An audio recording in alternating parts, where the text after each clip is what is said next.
자, 하나님을 믿는 우리의 믿음과 신앙은 이 세상에서 많은 또 핍박과 어려움과 또 많은 고통과 도전을 받습니다.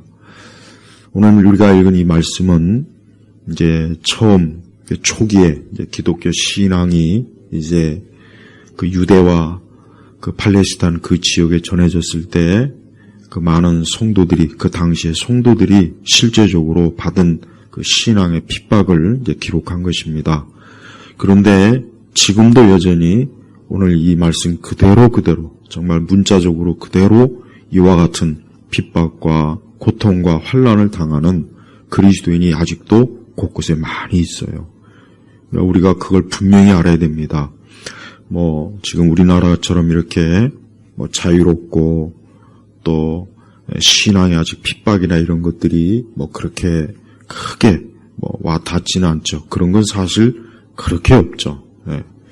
사실 이제 신앙의 자유가 있는 우리 대한민국도 그렇고 서구 유럽이나 이런 쪽, 그러니까 물리적으로 교회가 오늘 말씀처럼 이런 신앙의 핍박은 없어도 또 우리는 우리대로 또 이 세상과 이 세대에서 또 우리의 신앙과 믿음이 많이 또 고통을 당하고 사실 그렇기도 합니다.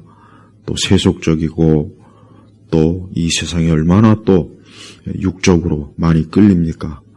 그러나 또 한편 오늘 이러한 말씀처럼 조롱을 당하고 채찍질을 당하고 또 궁핍과 고난 이런 일을 당하는 또 그리스도인들도 많이 있어요. 예를 들면 파키스탄이나 인도나 저 북한도 그렇고 또 아프리카 일부 지역도 그렇고 또 남미나 사실은 가만히 보면은 실제로 정말 신앙과 핍박을 아주 공개적으로 참 당하는 이들이 많이 있습니다. 예배를 드리는 그 예배 장소에 참 폭탄 테러가 일어나는 경우도 있고 성경책이 없어서 성경을 읽지 못하는 사람들도 있고 또 신앙을 가졌기 때문에 그 가족에서 쫓겨나고 직장에서도 쫓겨나고 그 사회에서도 쫓겨나는 그런 일을 겪는 일들도 많이 있습니다. 자, 보십시오. 그래요. 유독 다른 어떤 것보다도 유독 우리 기독교 신앙만 핍박을 받아요. 그러니까 가만히 보면은 다른 종교는 신앙의 핍박을 받는 일이 없어요. 이슬람, 불교, 그 외 여러 힌두교, 다른 종교가 신앙의 핍박을 이렇게 받고 그런 거는 거의 없습니다. 거의. 근데 유독 기독교는 아니에요. 그러니까 기독교는 초기에 이제 성경의 그 사도들이 활동하던 그 시기를 비롯해서 로마 제국, 그 다음에 그 이후에 중세시대도 그렇고, 근대, 지금까지 보면은, 그러니까 올바른 복음을, 성경의 말씀을 믿는 그런 그리스도인들은 정말 핍박이 참 많습니다.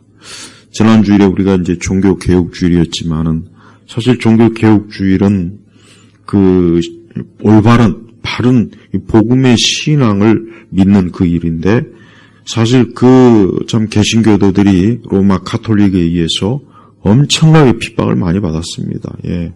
학살을 당하고, 매를 맞고, 쫓기고, 감옥에 갇히고. 그래서 사실 개신교도들이 이 가톨릭에 의해서 받은 핍박은 말도 못하게 심해요. 근데 지금 로마 천주교는 마치 자신들이 무슨 평화의 종교니, 화해의 종교니, 아주 온갖 참 위장을 하고, 가면을 쓰고, 마치 온 세상에 무슨 평화를 가져올 것처럼, 그런 음흉한 이 속임을 쓰지 않습니까? 그러나 그 속은 마귀요, 사단이요, 사단. 로마 천주교는 이 적그리스도, 이 사단의 걸작품이에요, 걸작품. 그러니까 마귀가 만든 종교 중에 가장 뛰어난 종교가 뭐냐? 가톨릭이요. 가톨릭입니다. 가톨릭만큼 이 사단의 걸작품은 없는 거예요. 그러니까 무수한 성경을 믿는, 복음을 믿는, 예수 그리스도를 믿는 우리 믿음의 참 선조들이 얼마나 많은 해를 입었는지 말도 못합니다. 그러한 책들도 있습니다. 또 근세 이후에는 로마 천주교가 또 개신교들을 무너뜨리기 위해서, 개신교를 파멸시키기 위해서 여러 형태로 파고들었어요. 아주 조직적으로. 그래서 종교 다원주의나 혼합주의도 그렇고 WCC도 그렇고 또 많은 여러 그 잘못된 그릇된 신학과 신앙운동, 오순절 이런 모든 것들이 다 어디서 왔느냐? 가톨릭에서 온 거란 말이에요. 가톨릭이 우리 개신교를 무너뜨리려고 파멸시키려고 내부에서부터 흔들고 성경과 그 올바른 신학을 무너뜨리려고 그런 일들을 지금도 하고 있어요. 지금도. 그걸 똑바로 알아야 돼요. 천주교는 겉으로는 아주 굉장히 신성하고 뭔가 모르게 깨끗하고 뭔가 아주 종교적으로 뭔가 거룩한 것 같죠. 그럼 뭡니까? 다 이 사단이 자기를 광명의 천사로 나타내서 온 세상 사람들을 미혹하기 위한 그런 교활하고 악한 거예요. 자, 오늘 말씀 보니까 초기에 우리 성도들도 참 신앙생활하는 게 참 어려웠고 힘들었어요. 편안하지가 않았어요. 우리가 신앙생활할 때 우리가 알아야 될 게 있습니다. 신앙생활은 절대 쉬운 게 아니에요. 그걸 알아야 돼요. 신앙생활을 편안하고 또 쉽게 재미있게 아주 신앙생활 하는 게 어려움 없이 하려고 한다면 그거는 분명히 100% 가짜 신앙이에요. 또 그런 식으로 만약에 신앙을 조장하는 교회도 참된 교회는 될 수가 없어요. 진정한 신앙은 반드시 어때요? 핍박과 어려움이 오게 돼 있고 또 우리가 예수 그리스도를 믿는 그 일은 반드시 이 세상과 또 저 불신자들과 또 원수 마귀에 의해서 엄청난 적대적 그런 현상들을 나타내게 돼 있단 말이에요. 그래서 우리 성도들이 내 신앙과 내 믿음이 참 어떠한 믿음인가를 알려면 나는 과연 내가 신앙생활과 믿음생활하는 데 있어서 어려움이 있는지 없는지 그걸 잘 봐야 돼요. 네. 내가 신앙생활하는 데 있어서 어려움이 없다면 물론 우리는 어려움이 없는 걸 당연히 원하죠. 그러나 그건 뭔가 문제가 있긴 있어요. 그래서 우리가 신앙생활할 때 어려움이 있으면 그 어려움을 그냥 어려움 자체에 그냥 매어가지고 힘들다 하지 말고 이와 같은 것들이 내 믿음과 신앙을 더 바로 세워주려고 하는구나. 그렇게 일단 받아들여야 돼요. 예, 우리가 오늘 말씀에 보니까 초기에 이 여인들도 35절에 보니까 여자들은 자신들의 죽은 자들을 부활로 받았으며 또 다른 이들은 고문을 당하면서도 더 좋은 부활을 얻으려고 굳이 풀려나기를 바라지 않았다. 그래요. 그러니까 초기에 우리 성도들은 이 부활신앙이 가장 큰 그 신앙의 버팀목이었어요. 그러니까 우리가 알아야 될 게 이 초대교회 이 성도들은 이 부활이 최고의 그 신앙의 소망. 우리 예수님이 십자가에서 부활하셨는데, 나도 곧 부활하겠구나. 나도 부활의 몸을 입고 영생을 하겠구나. 이게 초기 그 1세기, 2세기 성도들의 신앙의 가장 큰 소망과 위로였단 말이에요. 왜? 그 당시 예수님 믿는 것 때문에 오늘 말씀처럼 막 조롱, 채찍, 칼로 죽임을 당하고 또 곳곳에서 막 쫓겨다니고 짐승보다도 못하게. 그렇으니 언제 죽을지 모르고 언제 자신의 신앙으로 인해서 참 생명을 잃을 줄 모르는 거예요. 그러니 당연히 어때요? 당연히 부활의 소망을 갖지 않겠습니까? 예. 우리 세대 그리스도인들이 과연 부활을 가장 소망합니까? 그냥 부활절 하루 겨우 그냥 부활절 한 주 계란 까먹는 재미에 부활절 보내지 않습니까?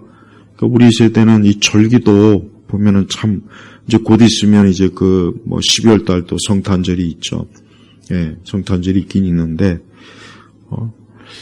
우리가 하나님 앞에 우리의 신앙은 항상 어때요? 우리의 신앙은 재미로 하는 게 아니에요. 신앙은 재미로 할 수가 없어요. 왜 그렇습니까? 신앙은 이것은 우리 예수님께서 십자가에서 죽임을 당할 정도로 이 기독교 신앙은 어때요? 이 항상 죽음의 위협 앞에 있어요.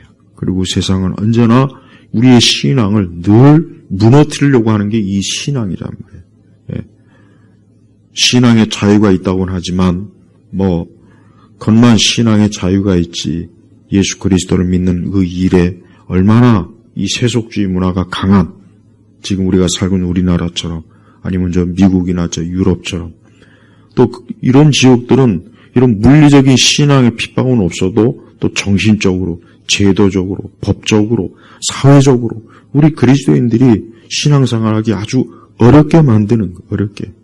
일주일 내내 그냥 일하느라 지쳐서 기도하는 시간도 참 부족하고 성경 읽는 시간도 못 갖고 주일 성수하는 것도 힘들고 봐요.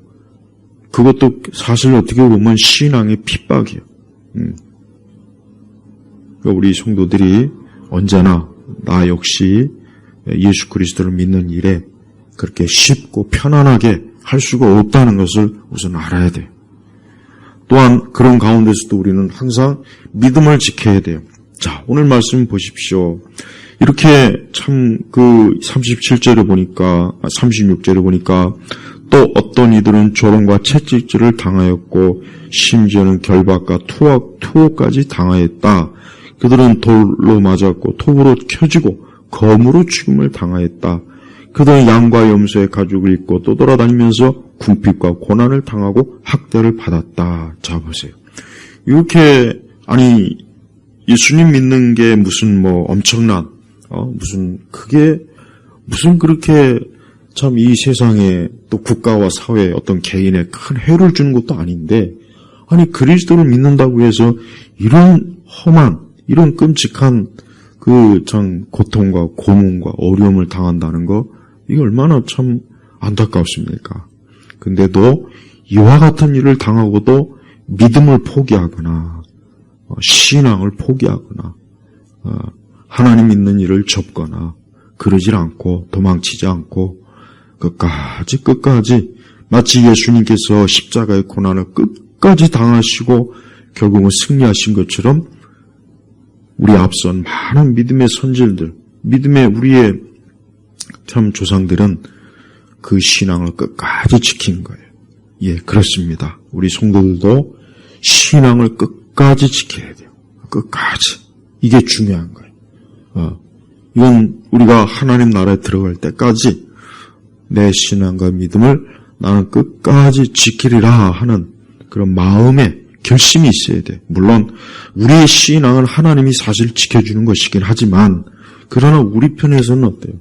하나님이 사랑하고 항상 성경 말씀대로 살기를 힘쓰고 또 우리의 신앙과 믿음에 참 위배가 되는 세상 문화나 법이나 질서나 제도나 이런 것들을 우리가 기꺼이 어때요? 기꺼이 단호하게 그런 것들에 우리가 거부하고 그런 일에 대해서 담대하고 겁먹지 않고 용기를 가지고 우리가 신앙생활을 하는 거란 말이에요. 예, 아까 얘기했지만 예수님 믿는 그 한 가지 때문에 진짜 지금도 정말 감옥에 갇히고 폭탄 테러가 일어나고 직장에서 쫓겨나고 또 죽임을 당하고 그런 일들이 지금도 많이 일어나요. 곳곳에서 엄청나게 많이 일어납니다.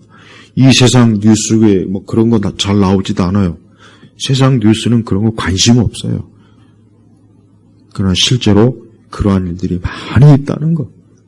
지금도 여전히 많은 신앙의 핍박을 받고 참 엄청나게 참 생명의 위협을 느끼면서 예배를 드리고 또 기도하는 이들이 많다는 것을 우리가 반드시 명심해야 됩니다. 그들은 어쩌면 우리보다 더 참 신앙생활을 힘들고 험악하게 하는 거예요, 사실은. 우리가 우리의 신앙과 믿음을 우리가 참 지키는 이 일에 있어서 하나님께서 우리에게 현재 주신 이 유리한 것, 현재 우리에게 참 그나마 참 자유롭게 교회를 나올 수 있고 기도할 수 있고 또 우리에게 성경이 있다는 것, 특히 성경이 있다는 것. 아직도 이 성경을 가지고 있지 못한 그리스도인들이 많이 있어요. 아직도 상당히 많습니다. 상당히. 그래서 성경을 가지고 있지 못해서 하나님 말씀을 읽고 싶어도 다 읽지 못하고 하나님 말씀을 좀 배우고 싶어도 배우지 못하고 또 예배당이 없어서 예배당에서 같이 모여서 예배를 드리고 싶어도 예배를 드리지 못할 이들이 많단 말이에요. 자, 보세요. 그러나 그들은 그런 가운데서도 예수님을 믿는 그 믿음을 잘 지켜내는 거예요. 끝까지 이기려고 하는 거예요. 그래서 우리 성도들도 앞으로 우리라고 해서 언제까지 신앙의 자유가 그게 있을지 없을지 어떻게 합니까? 또 우리 역시 또 더 어떤 신앙의 자유를 교묘하게 회방하는 그런 어떤 제도와 법이라든가 그런 것들이 앞으로 생겨날 줄 누가 알겠습니까? 우리가 지난 코로나 때도 어떻게 보면은 그 신앙의 핍박이에요. 지난 그 코로나 때 사실 엄밀히 얘기하면은 그건 신앙의 핍박이에요. 모여서 예배 드리지 말아라. 모이지 말아라. 비대면으로 예배해라. 국가가 그런 식으로 강제적으로 해서 많은 교회들이 모이지 못했고 그리스도인들이 모이지 못했단 말이에요. 자, 그것도 신앙의 핍박이에요. 사실 그로 인해서 참 교회가 굉장히 많이 어려움을 많이 겪었습니다. 지금까지도 그 후유증이 많아요. 그래서 교회 안 나오고 그냥 여전히 현장 교회 나오지 않는 일도 많이 있고 또 많은 참 작은 교회들이 그로 인해서 많이 교회가 힘든 근데 그런 모든 것들이 다 결국은 뭡니까? 결국 우리의 신앙을 핍박하는 거예요. 핍박이에요. 그러니까 핍박이라는 게 지금도 있다는 것을 우리 성도들이 잊으면 안 돼요. 절대 잊으면 안 된다고요. 앞으로도 분명히 있어요. 앞으로도 있을 거란 말이에요. 그래서 우리가 그런 신앙의 핍박을 담대하게 이겨야 돼요. 근데 그 신앙의 핍박을 담대하게 이기려면 어떻게 해야 되겠습니까?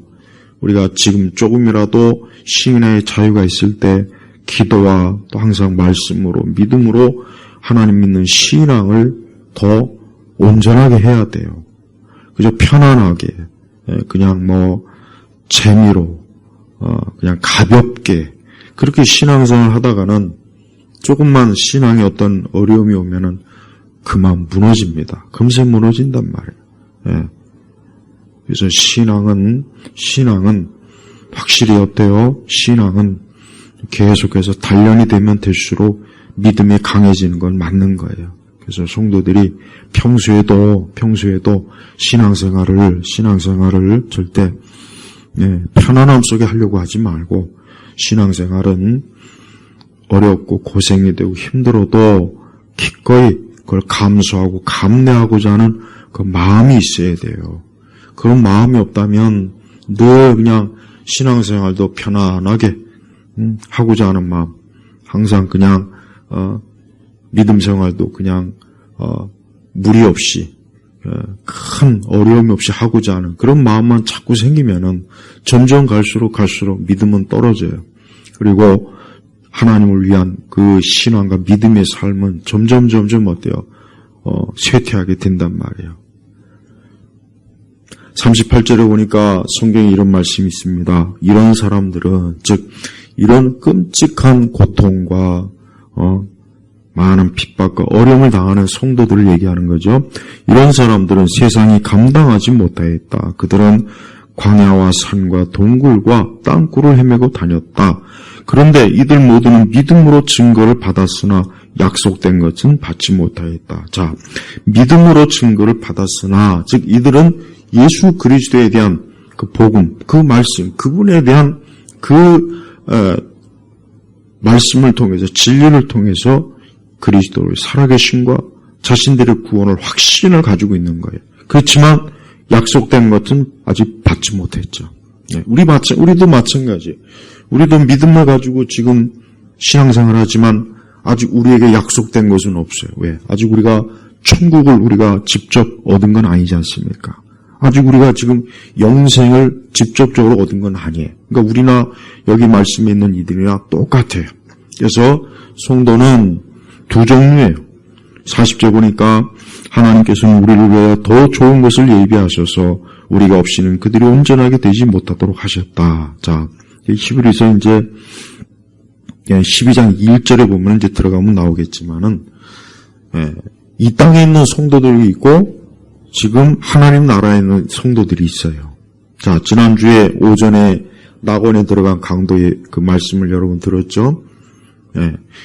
이 땅에서 우리가 하나님 믿는 사람이 있죠. 이 땅에 우리 그리스도인이 있지 않습니까? 근데 이미 그리스도와 함께 있는 성도가 있단 말이에요. 그러니까 그 두 부류가 이제 한 곳에 다 모여야 돼요. 그래서 아직 하나님 나라는 자주 완성이 된 건 아니에요. 이 땅에 있는 모든 그리스도인, 그 다음에 지금 하늘에 있는 그리스도인들이 다 함께 한 자리에 모여야 이제 비로소 어때요? 하나님 나라가 완성이 되는 거예요. 완성이 되는 거예요. 그래서 우리가 이 땅에서 열심히 하나님을 섬기고 부지런히 주를 위해서 살아갈 때 그러한 모든 것들이 딱 장차 나중에 어떻게 됩니까? 이제 약속을 받게 되는 일이에요. 되는 일. 그러니까 아직은 믿음으로 증거를 받기만 하는 거예요. 아직 우리는 믿음 생활을 하는 거예요. 지금 우리는 믿음 생활을 하는 겁니다. 그러나 천국에 들어가면 믿음 생활이 아니에요. 천국은 이미 보고 손에 잡고 느끼고 모든 것들을 다 실체로 알고 있으니까 믿을 필요가 없죠. 뭐 직접적으로 눈앞에 있는데 보인단 말이에요. 그러나 아직은 뭡니까? 보이지 않는 것을 믿는 거예요. 그래서 제발 성도들이 이 보이는 세상에 눈이 멀면 안 돼요. 그래서 항상 믿음을 강조하잖아. 보이는 세상, 지금 내 앞에 이 세상이 얼마나 참 희망찬란합니까? 막 곳곳에 보면 화려한 게 많죠. 재밌는 게 많죠. 곳곳에 우리의 눈과 귀와 우리의 생각과 마음과 육체를 자극하는 것들이 얼마나 많습니까? 이게 다 눈에 보이는 것들이에요. 근데 성도는 그걸 넘어서 어때요? 믿음으로 사는 거예요. 믿음으로. 하나님 나라는 믿음으로 우리가 지금 바라보고 그 믿음으로 그 나라를 향해서 지금 가고 있는 거예요. 그리고 장차 이제 그 모든 것들은 뭐예요? 약속된 것을 받을 거란 말이에요. 그래서 이 다음에 천사도 볼 것이고 다윗도 볼 것이고 아브라함도 볼 거예요. 야곱도 볼 거란 말이에요. 그렇게 성경에서 그냥 수천 번 수백 번 들은 그 성경의 사람들을 우리가 실제로 천국에서 본다고 한번 생각해 보십시오. 놀라운 일 아니겠어요? 아직은 우리가 약속을 받지 못했어요. 그러나 믿는 거. 그런데 여러분, 아브라함도 그랬어요. 아브라함도 그랬단 말이에요. 아브라함도 약속은 받았어요.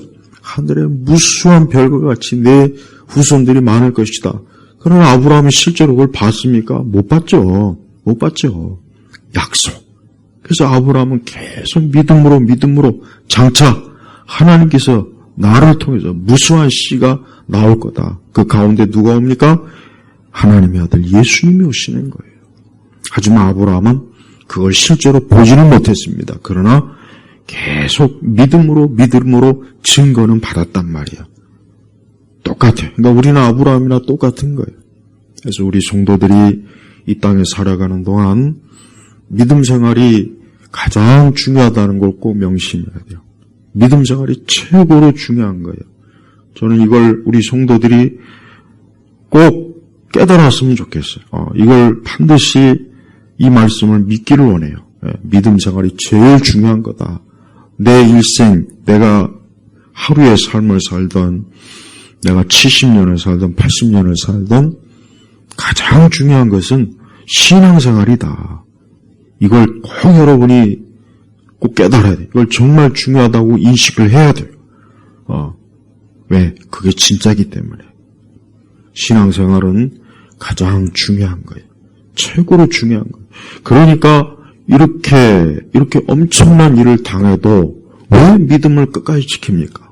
왜 지금도 그렇게 예배드리다가 막 폭탄 테러가 일어나서 죽고 다치고 또 예수님 믿는 것 때문에 감옥에 가고 직장에서 쫓겨나고 그 사회와 그 가족에서 완전히 축출되고 근데 왜 그걸 감수하겠습니까? 믿음이 제일 중요하니까 하나님 믿는 게 가장 중요하니까 그 모든 것들을 다 감수하는 거예요. 감내하는 거예요. 네.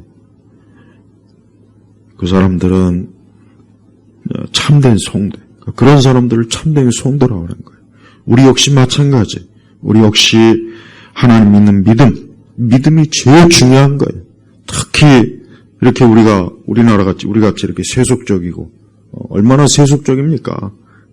사실 어떻게 보면 이런 세속적인 데서 신앙생활하는 게 더 어려울 수도 있어요, 사실은. 왜? 자유로우니까. 누가 내가 교회 간다고 두들겨 패거나 감옥에 갇히면 어떻게 보면 반바실 때문에 더 믿음 생활 잘하겠다는 결심이 생기게 해요, 사실. 그러나 프로는 완전히 자유해. 교회를 가든 말든, 누가 욕을 합니까? 때리게 합니까? 감옥에 가둡니까? 그럼 오히려 어때요? 이제 풀어지는 거예요. 그 대신 뭡니까? 이 세속주의, 세속 사회는 어때요? 우리의 눈과 마음을 홀리는 게 너무 많아서 사실 거기를 쫓아갈 일이 많아요. 십자가를 바라봐야 되는데 그만 이 세상의 화려함, 또 사람들, 이 세상이 얼마나 참 이 돈과 또 명성, 명예, 이런 쾌락 등 사실 불신자들은 다 그거 쫓아가잖아요. 하나님 믿지 않는 사람들은 그의 삶 자체가 그냥 그걸 쫓는 삶이에요. 사실은 별거 없어요. 정치인이든 소설가든 예술가든 누구나 할 것 없이 결국은 보면 다 요한일서에 나온 것처럼 이 세상을 살아가는 일이 그들의 일생이란 말이에요. 근데 우리 성도들은 그게 아니라 누구를 살아가는 거예요? 예수님 사랑하는 거예요. 예수님 사랑. 이게 제일 중요해요.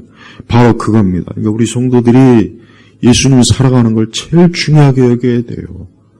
그걸 최고의 우선순위. 어떤 것보다. 그래서 예수님을 가장 사랑하는 자를 예수님은 기뻐해요. 심지어는 자기의 가족, 아들이든 딸이건 아내건 남편이건 예수님보다 더 사랑하면 안 된다고 그랬어요. 예수님이. 그 정도로 예수님은 우리가 절대적으로 예수님을 사랑하고 우리가 신앙으로 사는 것을 우리 예수님이 제일 기뻐하시는 거예요.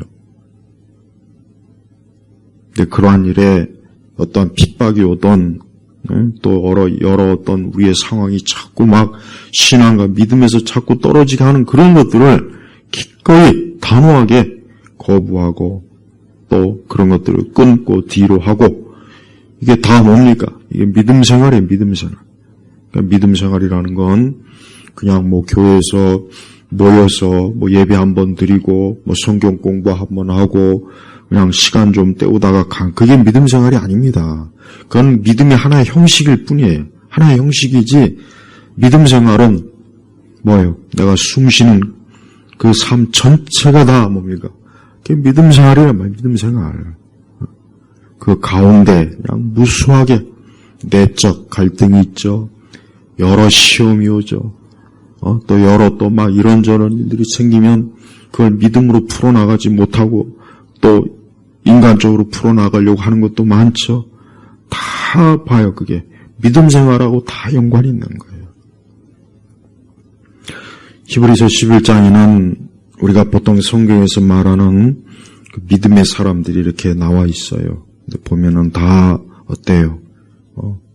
우리 32절에 보니까 내가 무엇을 더 말하겠느냐? 기드온, 바락, 삼손, 입다, 다윗, 사무엘과 선지자들, 그 외 또 그 다음 또 하여튼 무명의 많은 사람들 보세요.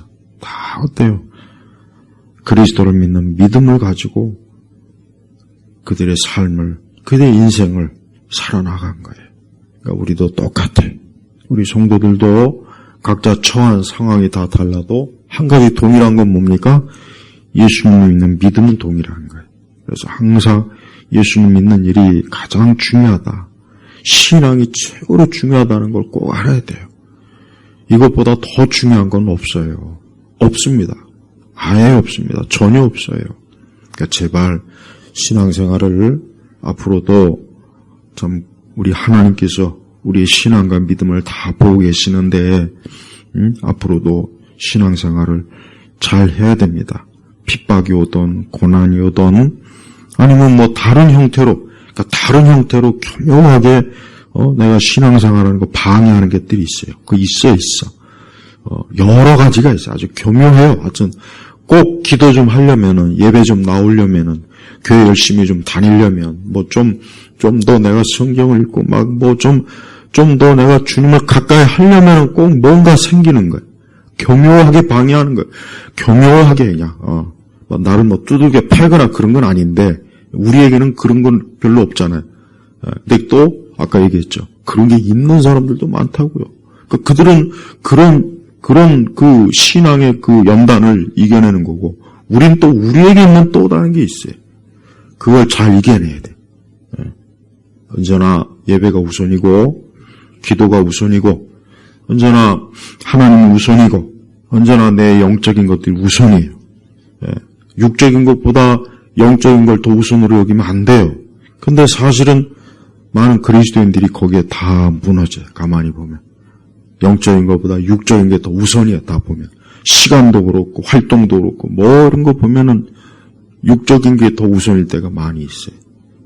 우리가 그런 것들 하나하나가 다 신앙의 연단이고, 훈련이고, 핍박이고, 그러니까 우리 예일교회 성도 여러분, 이렇게 히브리서에 우리의 믿음의 선진들이 이렇게 참 고통을 당했고, 지금도 이와 같이 동일하게 이 말씀 그대로 참 핍박과 환난을 당한 이들이 있다 하는 걸 우리가 알고 있어야 됩니다.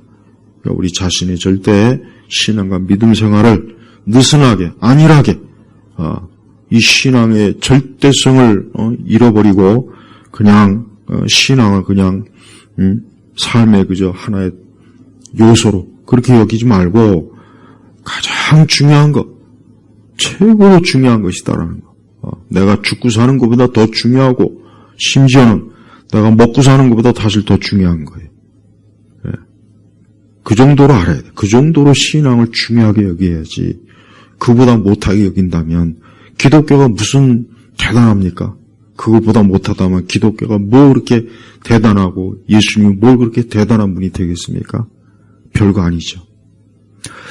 우리 예일교회 성도 여러분, 올해 이제 한 2달 정도 남았는데 이 2달 동안 더 신앙을 좀 단단히 더 굳세게 든든히 세우시는 그러한 좀 2달이 또 되길 바랍니다. 기도하겠습니다. 아버지 하나님 감사합니다. 오늘도 주 앞에 나와 예배를 드립니다. 또 기도를 합니다. 우리 여러분 성도들이 항상 신앙이 최고의 우선순위에 늘 첫 번째 가게 하시고 또 믿음 생활 잘하고자 하는 마음을 주시고 항상 신앙이 무엇보다도 인생에 있어서 최고의 참 절대적이라는 것을 깨달으면서 살게 하시옵소서. 예수 그리스도의 이름으로 기도 올렸습니다. 아멘.